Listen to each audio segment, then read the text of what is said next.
will actually come out, or again it will, on the cordless headphones. There we can see here on the system. I'll try and put it on 88.3. I think I saved it to 6. I think I preset it. No, it must be on FM2. No, I must have distortion here, but it does work. I've tried it before and it's all fine.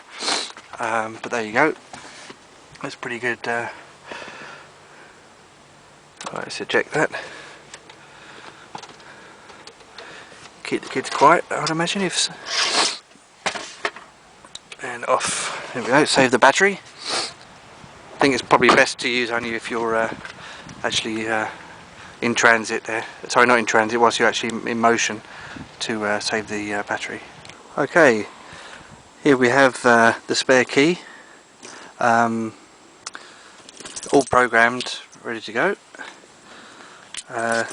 Owner's manual. I actually have a rave CD, which basically is the full documentation of the vehicle, tells you all about it, how to resolve, even rebuild the engine and so on. This is kind of the Bible for the second generation Range Rovers. Some very positive information about the autobiography and how sort of exclusive it was, and again that's how I got my 65 to 70,000 pound retail price, especially with all the extras this vehicle has. Got the official service portfolio, as you can see, stamped. All the documentation for the phone, sat nav, multimedia system, all the invoices and so on. You know, it's a good, well maintained vehicle, this one. Okay, here we have some additional trim. I haven't put it on side to keep it standard. This, for example, is for here.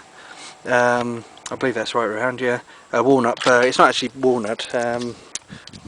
It's some kind of a special vinyl, but anyway, it probably looks quite in keeping. It's the same, similar tone, slightly lighter perhaps, that would go there.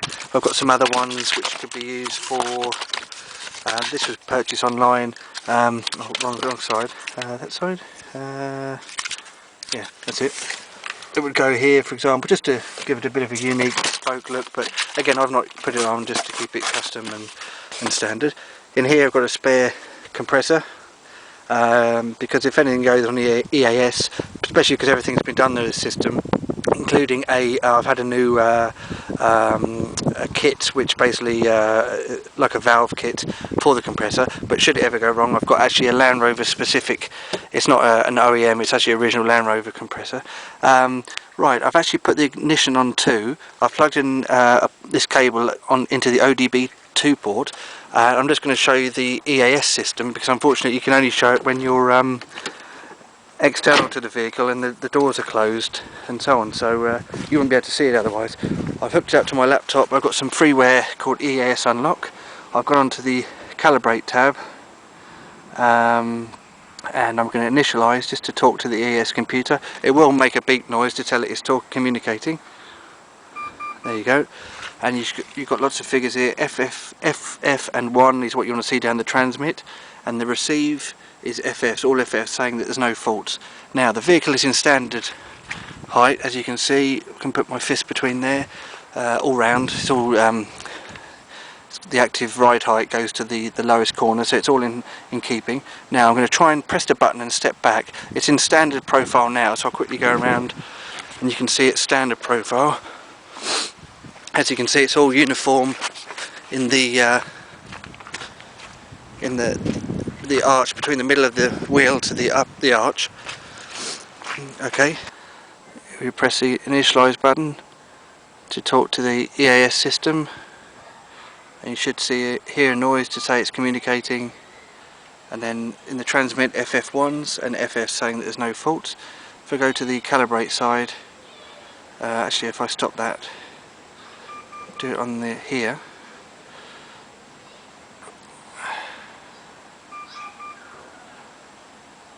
saying good idle. Now if I go to high profile,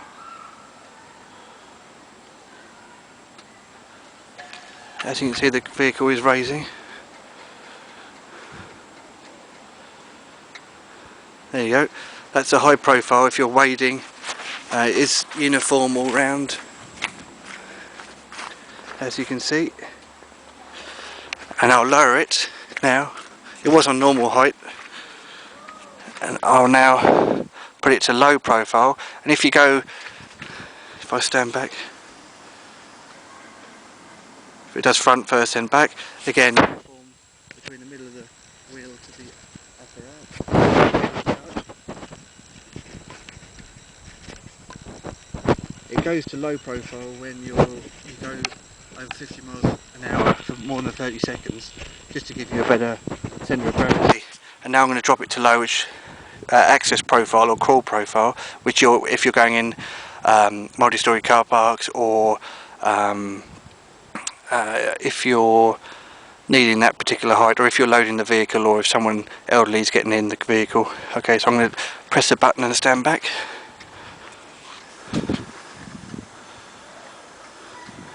Okay, again, completely uniform, no sagging, all the ES has been replaced.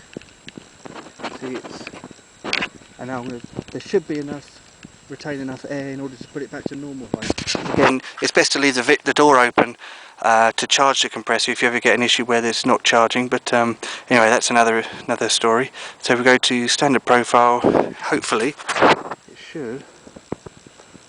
It's doing the rear first. There we go. So it's uniform all round. Go around the other side. Actually, it was still doing it as I was walking there, so there you go.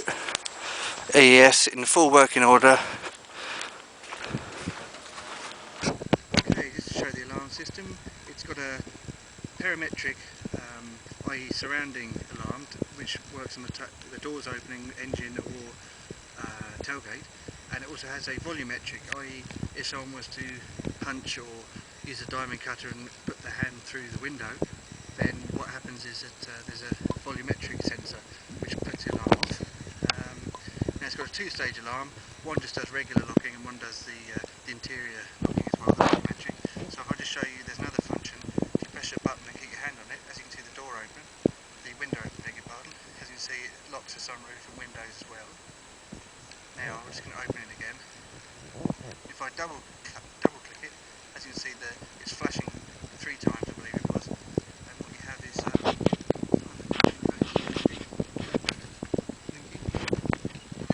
basically it's going to now do a deadlock and immobilise all at once. You should hear it in a moment. There we go. That's now officially deadlocked completely. Right, now just go open the vehicle, start her up, and then just being cautious, I put a mat down there just to save the mud going everywhere. As you can see, it's done, where is it, 90883 miles, 90,883 miles, which is pretty good for this vehicle, genuine mileage.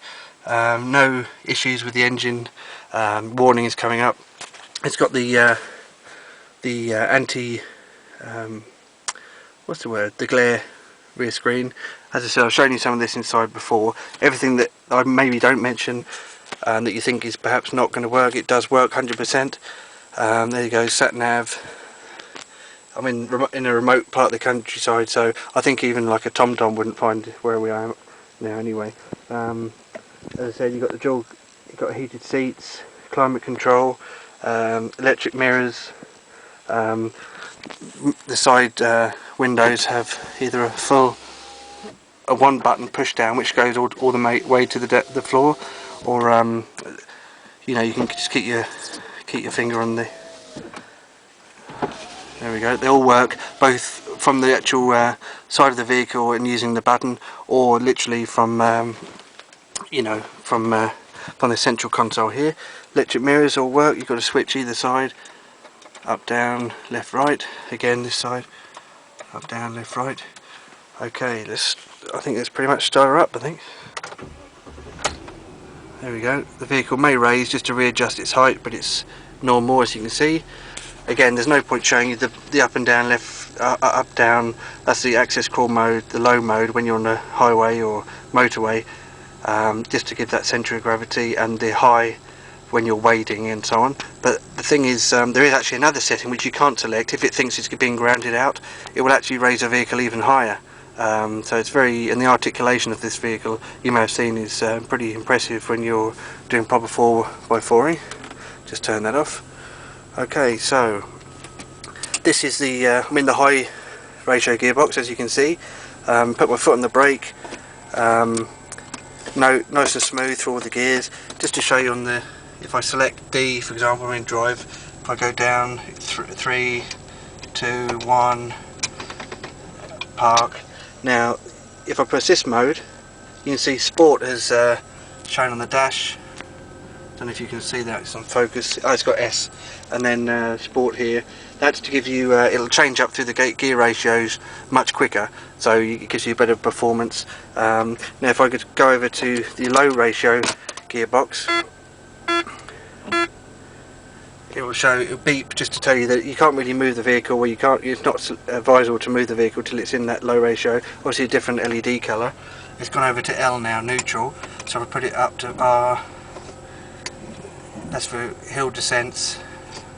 2, and if I now push the same button again, mode, it's got, instead of Sport, you've got manual, so it basically enables full traction on that. It mentions it all in the manual, but just show you that it works. I'm going to flip back over. You have to lift the lever slightly higher to go back over to the different gear selections, and that's it. So I'll put it in drive, and the ABS light will stay on for a few moments. Maybe put the lights on. All the lights obviously working, nice and smooth. Unfortunately, where we are now, I'm just going to open the window. Just going to open the window just to. I can only go a certain mileage speeds down here. As you can see, nice and smooth. Don't be frightened by the 12.1 miles to the gallon. It's only since I last reset it, I haven't done any sort of long distance motorway where I've gone in the higher gears. It's a 4-speed auto. As you can see, I can trip through the trip computers, range 158 miles an hour, miles per gallon. So if I put my foot down a little bit, as you can see, it's pretty responsive. And I'll show another video clip with it going 50 miles an hour for more than 30 seconds, and it will show the access control automatically going over to low mode to prove that that's working. And I'll show you the cruise control. Unfortunately, I won't be able to do it on these roads because we are quite in the countryside, and I won't be able to sustain those speeds. I'll have to brake and watch out for wildlife. So, okay, that'll be in the next clip. This is by no means what the vehicle is, the limits of what the vehicle is capable of, but just show you how smooth the 4x4 capability is. Just some tracks here, nice and smooth. Again, I'm not in any low ratio gearbox, as can be seen, just nice and smooth. There we go. Now what I will do is, as I said, everything works, all the electrics, all the everything that should work does work. Windscreen wipers, including the jet. Here we go. Now if your headlights are on, which mine are, it should actually use the water jets. It should actually flush the headlamps as well. So let me just try that again. It was a bit too slow, but it did work. Now what I will do is just show you the rear. That should be.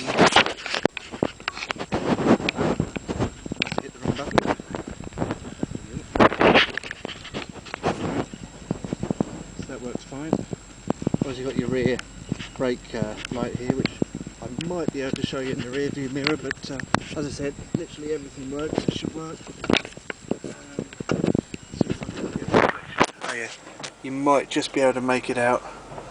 1 second. Yeah, reflecting off the glass there.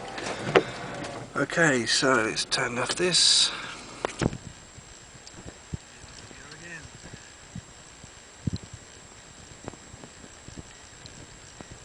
Few bumps, but I can assure you it's nice and smooth in the